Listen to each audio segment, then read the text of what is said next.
pozdravljam.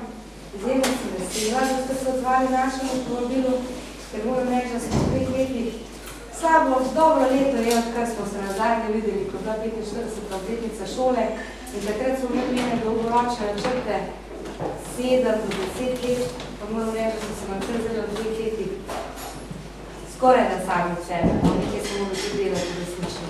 In je tisti čas zdaj, ko pa je treba mogoče malo predstaviti, povedati tukaj ljudje za naprej, povedati, kje se še vidimo, kaj pričakujemo, da tudi vi veste, kje pa nam lahko pristopite na pomoč, pomagate ali pa rečete, no tukaj se pa ne da, da ne bomo šli zašli v eno slepo ulico. Za začetek vam pokazala en filmček, ki ga, mislim, da ste ga že večina videli, vem pa, da gospod župan Več ga pa še ni videl.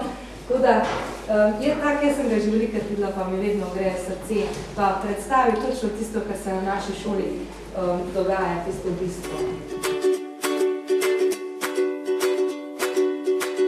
Pozdravljeni naši šoli. Pot do šole vodi čez park, zato se naša šola imenuje Ošo park. Zelo radi hodimo v šolo, saj se vsak dan dogaja v njej zanimive in zabavne reči. Najraje imamo odmor, da se lahko družimo med seboj. Komaj čakamo, da se lahko malo spustimo na šolski žur.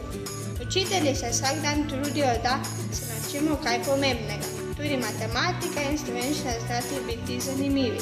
Samo skrbimo za šolsko okolico, zato imamo tudi svoja drevesa in vrt, na katerem zraste zmeraj kaj slastnega. Na šoli pogosto diši po raznih dobrotah, ki skupaj pripravljamo, ko se učimo kuhati. Nekateri pravijo, da je naša šola majhna, a nam se zdi velika. Ima popolnoma vse, kar mi potrebujemo. Prijatelje, prijazne učitelje, varne učilnice, veliko igrač. Letos bo šola praznovala že svoj 45. rojstni dan. Zdaj se pripravljamo na njeno praznovanje. Na Ožu parku potekata 2 programa, in sicer program za nižjim izobrazbenim standardom in posebni program vzgoje in izobraževanja.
Veselje in smeh poraja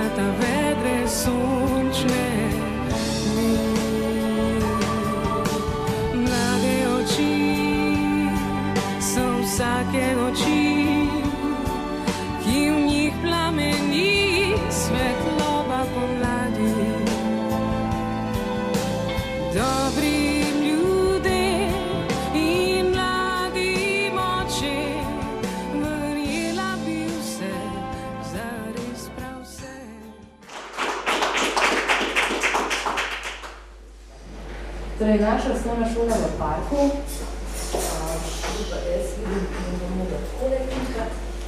ima dva programa. Prvi program, posebni program vzgoje in izobraževanja, bom prvi povedala, čeprav je tukaj na drugem mestu, ti učenci so danes sprejeli.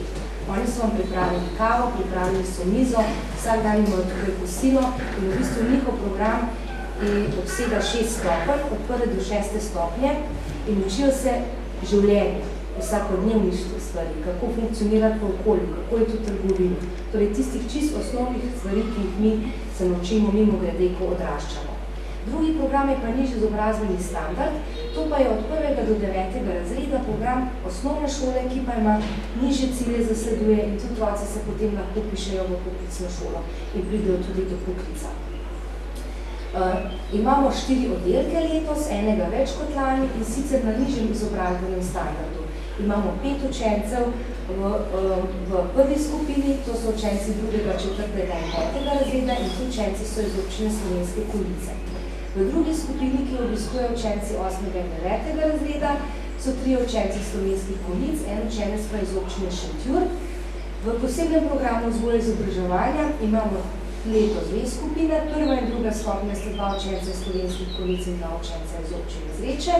In v 3., 4. in 5. stopnji, torej v drugi skupini, je en učenec iz Slovenskih Konjic, en iz Zreč, en iz Vitanja in en učenec iz Oplotnice.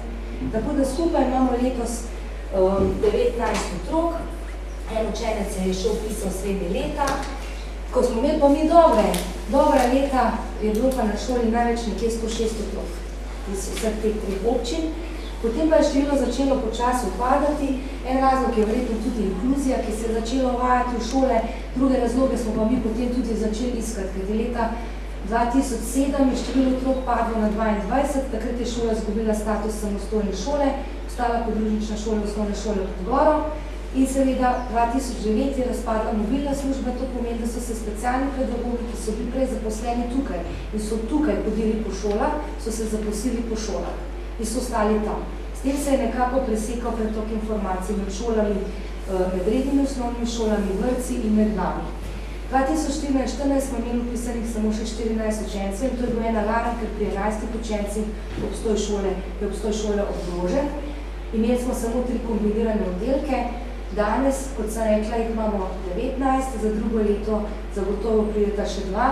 V vseh teh letih od 2014 do danes jih je pa 8 učencev pa pri nas šolanje zaključilo. Ali so se upisali na srednjo šolo, ali pa so šli v varstveno delovni center, tako da vidite lahko, da se število postopoma povečuje.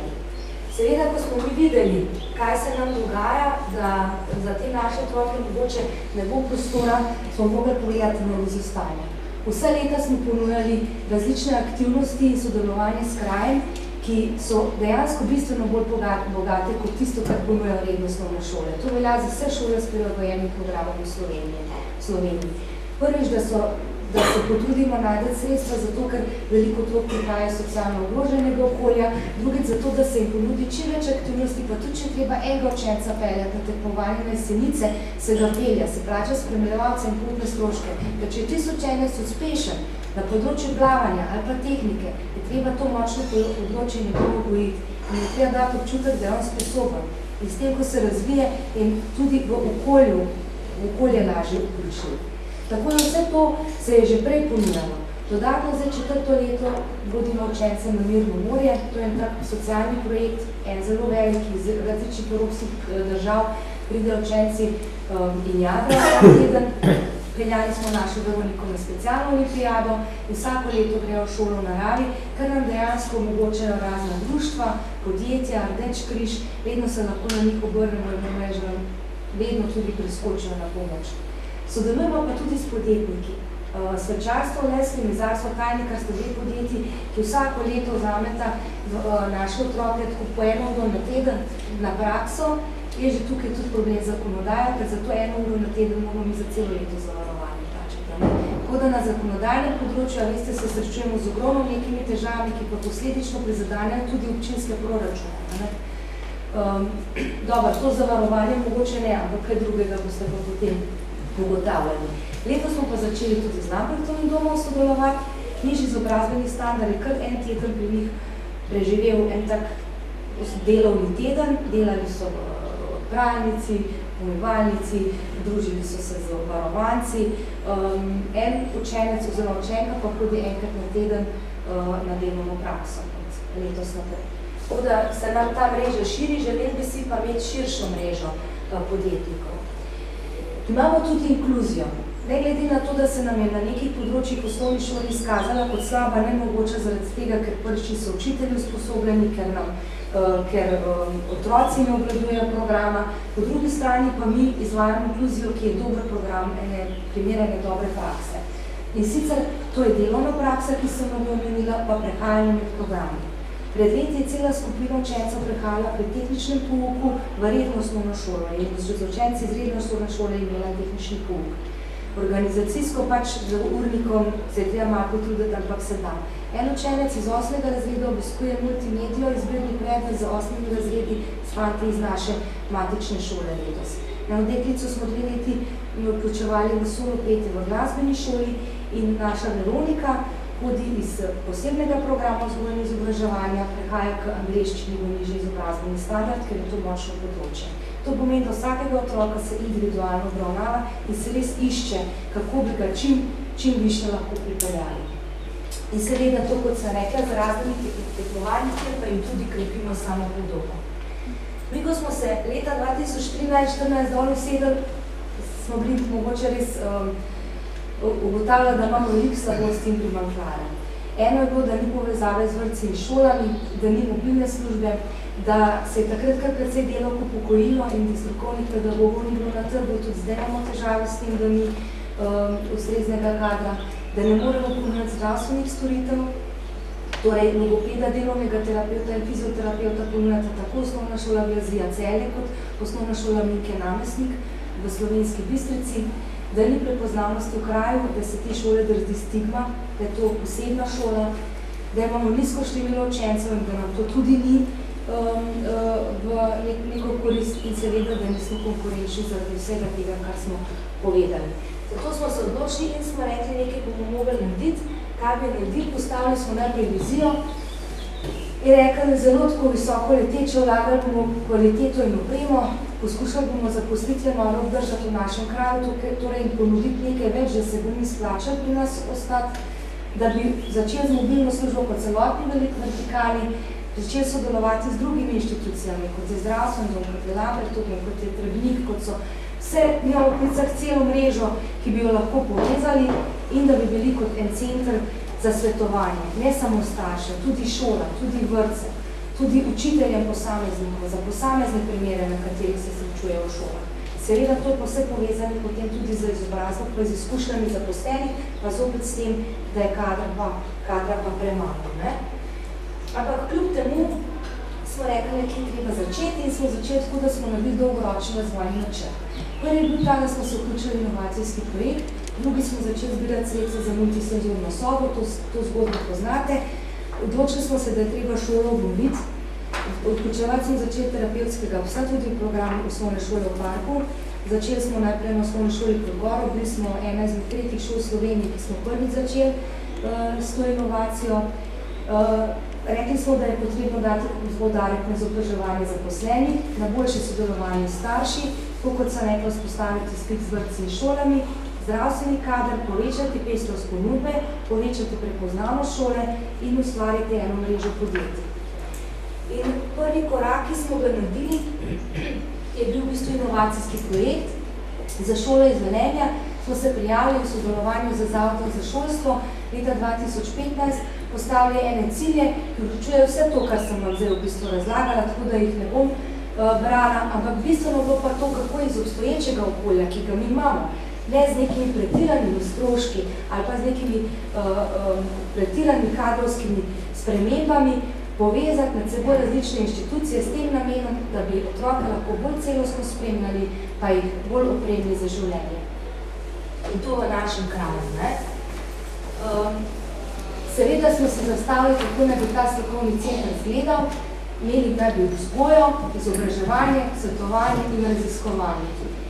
In pod te točke smo si zastavili, da bi bili čim kvalitetnejšo realizacijo programov, zgodnje in celostno pedagoško in psihološko spremljanje otrok s posebnimi potrebami, multidisciplinarni tim strokovnjakov, sodelovanje z drugimi inštitucijami in strokovnimi službami in podpora zopet vrtcem in šolam. Tako da smo prvo, kar smo izkoristili, je bila naša 45. obletnica šola. To je bil prvi razlog, da mi lahko naredimo nekaj, da to obeležimo in povabimo ljudi, odpremo vrata, da si lahko našo šolo ogledajo. Zato smo eno leto prej začeli načrtovati, zbirati sredstva. Zaposlene so mi predstavljali idejo multisenzorne sobe.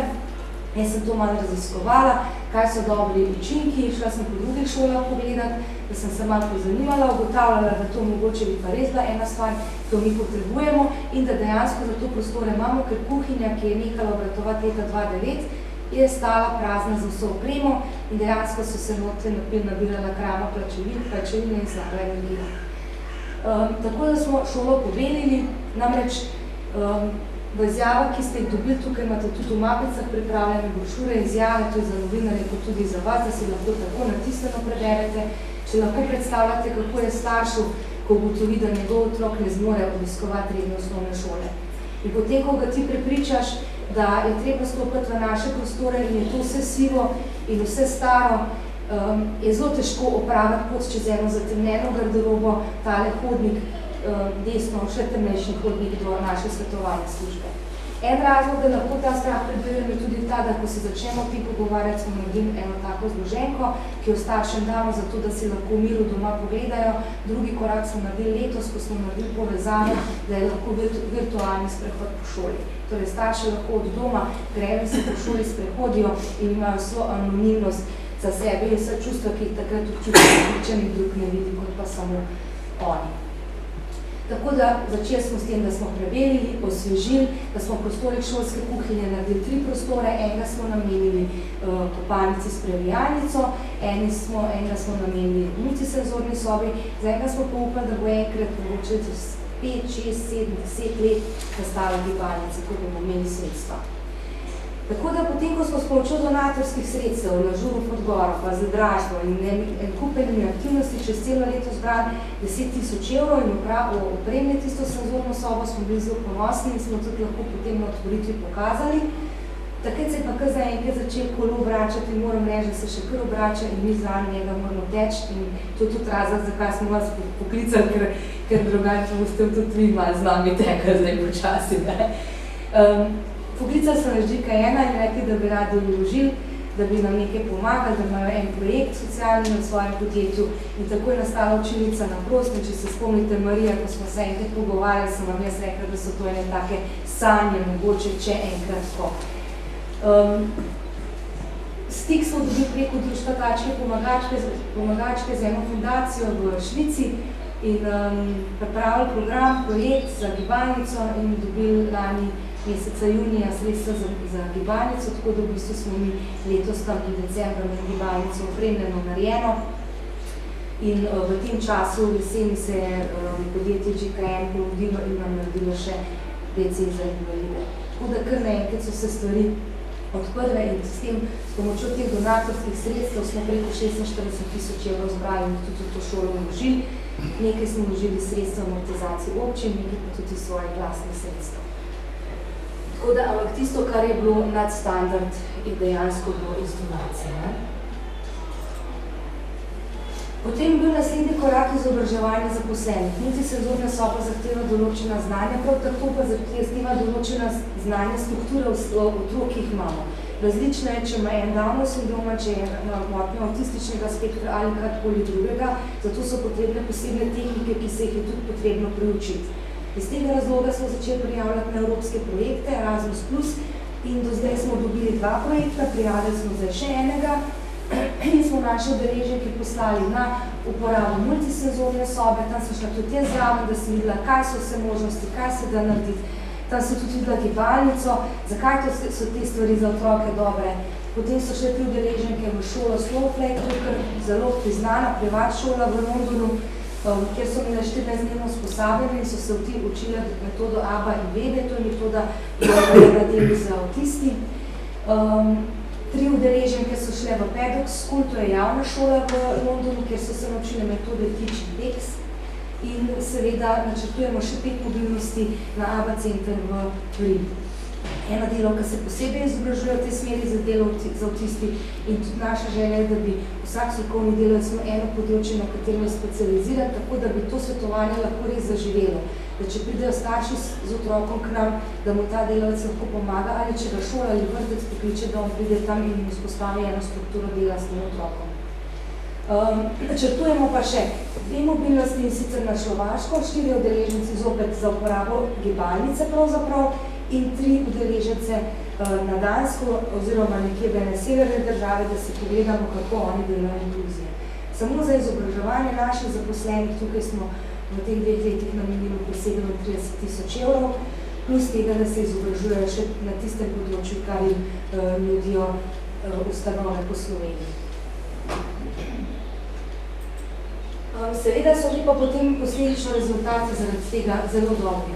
Pri nas na naših otrokih so se pokazali kar nekaj zelo veliki napredki, tako na komunikaciji kot na drugih veščinah in dejansko ugotavljamo, da vse to, kar so naše zaposlene pridobile, s pridom uporabljajo in vnašajo in da vse tisto, kar smo mi vložili, ne stoji, ampak se uporablja. Tako kot si mogoče kakšni ravnatelji po šolah rekli, no, mojte senzorno sobo, pa niti ne odpremo. Pri nas se uporabi dnevno, boste videli, tam je urnik in se morajo napisati, zato da lahko dobijo prostor. Z vrtcem sodelujemo, smo začeli sodelovati nekje leta 2014 in sedaj že delamo v Tepanju, Prevlaki, na Sloškovi, Tatenbachu, na Ločah, na Svetem Jerneju, vse tam že naši specialni pedagogi v bistvu izvajajo dodatno strokovno pomoč. In že 3 ure začnemo izvajati, tudi smo naredili preboj v vrtec Zreče. Tako da v bistvu lahko dobimo nek pretok informacij, da lahko opolnomočimo tudi vzgojiteljice, gre za izmenjavo informacij in tudi ravnatelj vrtca je dal eno izjavo, ki je tudi noter v gradivu, kjer pač izkazuje hvaležnost in zadovoljstvo s tem načinom dela, ki smo ga vzpostavili. To je en del mobilne službe, ki smo ga začeli vračati v delo naše šole. Druga stvar je, da smo začeli z izvajanjem sreča specialnih pedagogov okoliških osnovnih šol. To pomeni te pedagoge, ki so prej odšli, vabimo nazaj in jim predstavljamo različne teme. Jaz so študijo primera z otrokom avtistom, kako je delati s kužem, z psom v šoli in naslednja je ta teden 30. možnosti uporabe gibalnice in multisenzorne sobe. V prihodnosti pa načrtujemo, da povabimo tudi kolektive učiteljev in ravnateljev izrednih osnovnih šol. Namreč, ko smo mi predstavili našo podružnično šolo, našemu kolektivu osnovne šole Podgora, smo ugotovili, da se še učitelji ne predstavljajo, kako to zgleda, kako šele si bo to širša množica predstavljala. Ne more si, ne? Tako da to so načrti povezovanja z okoljem, ki jih delamo. Delamo pa tudi z zunanjimi inštitucijami in stroko, rehabilitacijski center Soča, Sirius Kamnik in pričeli smo z enim vzorčnim modelom. Društvo Sožitje nam je dalo 300 evrov za izvajanje fizioterapij. Dogovorili smo se z Lampretovim domom, urnik je že narejen, mislim, da so tu že začeli obiskovati in bomo videli, če je to model dobre prakse, če so napredki, potem vas bom sredo o tem obvestila, da bi iskali neke rešitve, da lahko to ponudbo damo tudi v program naše osnovne šole v Parku.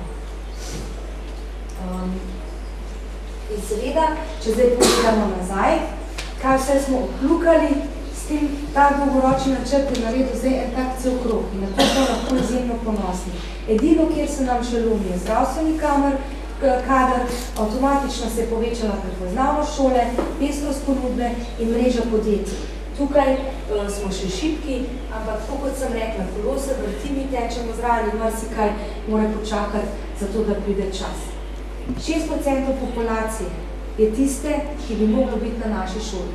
Nekje 2000 učencev je v vseh 3 občinah, na rednih osnovnih šolah. 6% je 120 učencev. Bi moralo biti tukaj. Pa če smo realni, da se da z inkluzijo, z dodatno strokovno pomoč, marsikoga spraviti do tja, da lahko naredi redno osnovno šolo, 50 bi zagotovo moglo. To pomeni, da tukaj imamo še ogromno nekega manevrskega prostora, izobraževanja, povezovanja, ker gledajte, otrok, ki v osnovni šoli ni uspešen, Tereza z dvojkami, ki mu vsaka dvojka podarjena, prvič znižuje kvaliteto osnovne šole in druge otroke demotivira. Drugič pa tega otroka naredi osebo za nizko samopodobo. In tak človek, ki ima nizko samopodobo, na življenju ne more veliko narediti. Če pa ima visoko samopodobo, lahko pa naredi marsikaj, pa tudi če ima končano šolo s prilagojenim programom. Dolgoročno smo gledali, če bi mi zaposlili fizioterapeuta in delovnega terapeuta, to, kar nam manjka, bi nekje 10 ur na teden, 6 ur enega, 4 ur drugega, prišlo 10.000 evrov bruto. Treba je postavljati samo na tehnico cisto, koliko pride prevoz enega učenca v Maribor, v Celje ali v Slovensko Bistrico. Pa ta učenec ni samo eden, teh učencev ne več. To pomeni, da je treba narediti en korak in dejstvo je, da ti naši otroci imajo fizioterapijo na napotnico in da jih starši zdaj popoldan ali pa v času pouka vozijo izven šole, jih vozijo drugam. Zdaj lahko pa tudi na napotnico te dodatne ure mogoče opravljati pri nas. Seveda, ko bomo imeli kader, ki bo usposobljen za to delo. Ena druga stvar je logoped. Logopeda ne potrebujemo samo enega. Logopeda potrebuje vseh 5 šol plus vrtci, kajti morate vedeti, da govorna jezikovna motnja se lahko odpravlja najlažje, ko so otroci majhni. Pri govorni jezikovni motnji se nacepi zraven težava z branjem. Ko ima učenec težavo z branjem, ima težavo z učenjem. In smo že tam. In potem imamo učence, ki imajo slabe uspehe. Tako da logoped je nekaj nujnega, kar kriči in kliče potem, da ga imamo, je pa največji problem, da kadra ni, da logoped v Sloveniji ni, ker vpis logopedujemo vsake 2 leti, predavatelji so iz tujine in zdaj imamo 2 v našem okolju, ki mogoče bi pa prišle k nam, če bomo mi njim zagotavljali, da se bodo lahko podavljali v tujini, da bodo imeli, ne vem, mogoče možnost tudi tisto, kar se one želijo. To pomeni tudi mi bomo mogli izven okvirjev zakonskih, ki nam je naša zakonodaja glede zaposlovanja in načina dela določa in ni en korak naprej, tako kot počnejo v tujini, da lahko človek dela tudi na svoji poklicni karieri in na tistem, kar si želi. Dolgoročno, jaz sem vam izjemno hvaležna, gospod župana Zreči in Poniz, da ste nam omogočili, da smo zdaj na horuk zaposlili enega spremljevalca iz javnih del, ker gledajte, delo na 1:1, prej ste videli, da je šla ena spremljevalka za učencem peš. To je delo na 1:1. Če ta učenec ostal v razredu, tega učiteljica sama z njim ne more narediti. Mi smo imeli zdaj razred, ki je prva skupina PPVI, smo imeli notri 3 osebe pa 4 učence. Jaz sem imela hospitacijo, ko je en učenec manjkal. Niti na WC niso imeli možnosti iti. To je konstantno aktivno delo. Zato so tudi taki rezultati, da v centru Soča so spraševali, karkoli delate, delajte to naprej. Kakšne možnosti socialnega podjetništva se podpirajo v tej smeri, da so tudi naši učenci mogoče nekoč zaposljivi, kje so tu odprta polja, potem mogoče je smiselno razmišljati dolgoročno o nekem razvojnem oddelku vrtca, kajti ko imajo starši možnost dati otroke v razvojni oddelek, nekaj jih je zdaj že v razvojnih oddelkih, ki so v Celju, otrok iz naših 3 občin. Potem seveda delati na strukturi zaposlenih, da imamo celostno paleto, zato da lahko imamo tudi celostno ponudbo, da smo res lahko delujemo kot en center, ki je podpora kraju. Pa ena stvar, ki se pojavlja po večjih šolah, ki jih prenavljajo, je učno stanovanje. Seveda mi prostorsko nimamo nekih možnosti trenutno tukaj, ampak če tega ne pošljemo v vesolje, tudi ne bo prišel nazaj. Učno stanovanje je v bistvu za otroke z posebnega programa vzgoje in izobraževanja. To pomeni, da je to prostor, več prostorov opremljenih kot stanovanje. Noter je pralni stroj, sušilec, slikalnik, kavč, postelja, pečica in oni dejansko tam noter se učijo živeti. To je zato, da kasneje lahko grejo neke bivalne note. Učijo se pomivati, prati, okna čistiti, vse. Vse tisto, kar moraš delati v vsakdanjem življenju. To je pa nekje tista naša vizija, ki nisem niti povezala. To je še vse tako nekje v zraku. Zakaj to počnemo, zakaj to delamo? Zato, ker dolgoročno, če pogledamo strani stroškov, je učenec, ki je samostojen, učenec, ki zna samiti z invalidskim vozičkom, ki zna iti v trgovino, ne potrebuje ene osebe zraven, to pomeni, te osebe ni treba plačati. Ta oseba je samostojna. Učenec, ki lahko sam biva v neki, človek, ki lahko sam biva v neki enoti, je zopet samostojen in je cenejši. Učenec, ki je samozavesten, naredi nižji izobrazbeni program nižjega izobrazbenega standarda, bo lahko nekje uspel in ni potencijala toliko, da zapade v neko slabo družbo, v kriminal ali karkoli, kjer si bo iskal neka področja, kjer se lahko dokaže. Zato to počnemo, zato da tudi dolgoročno izboljšamo družbo in mislim, da je to, da je ta šola v teh krajih, da imajo te 3 občine ena dragocena stvar, ki jo vsekakor ne smemo zanemariti. In sem vam hvaležna za vso podporo, ki nam jo dajete in je ni malo. Tako da najlepša hvala za to, da ste se danes odzvali in da ste takrat, kada vas potrebujete. To je moj del.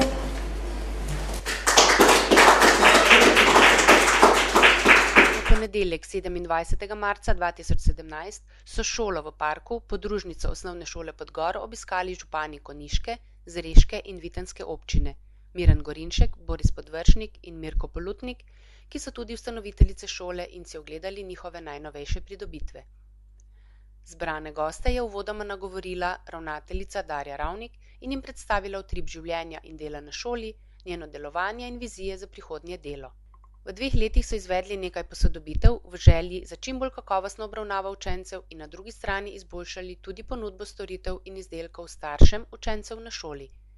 Uredili so multisenzorno sobo, kopalnico s previjalnico, učilnico na prostem, obnovili sanitarije namenjene invalidnim osebam in uredili gibalnico. Vsi 3 župani so si po kratki predstavitvi ogledali nove prostore in na svoj način začutili drugačen vsak dan med sproščenim druženjem tudi zaposlenimi, ki se redno izobražujejo in tako pomagajo pri napredku učencev na različnih področjih. Med pomembnimi cilji, ki so si jih zadali za prihodnje, je ta, da bi med strokovne delavce pridobili logopeda, fizioterapevta in delovnega terapevta. Dolgoročno stremijo k varnejši prihodnosti njihovih učencev, vezano na razvoj socialnega podjetništva v lokalnem okolju. Z načinom dela se trudijo krepiti samozavest njihovim učencem in skupnimi močmi dosegajo pozitivne in učinkovite rezultate.